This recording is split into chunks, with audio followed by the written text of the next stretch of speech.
अरब की एक औरत का वाकया। अरब में एक औरत थी जिसका नाम उम्मे जाफर था। वो इंतहाई सखी और फयाज थी। लोगों में यूं तकसीम करती थी कि दाएं हाथ को बाएं हाथ का इल्म ना होता। कुछ दिनों से वो एक खास रास्ते से गुजरने लगी। इस रास्ते पर दो अंधे बैठे होते थे। ये दोनों सदाएं लगाते।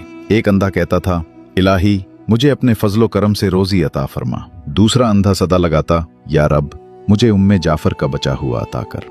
उम्मे जाफर दोनों की सदाएं सुनती थी और दोनों को कुछ न कुछ अता करती थी। जो अंधा अल्लाह के फजल का तलबगार होता उसे वो 2 दिरहम दिया करती, जबकि जो अंधा उम्मे जाफर के फजल का तालिब होता उसे वो एक भुनी हुई मुर्गी अता करती।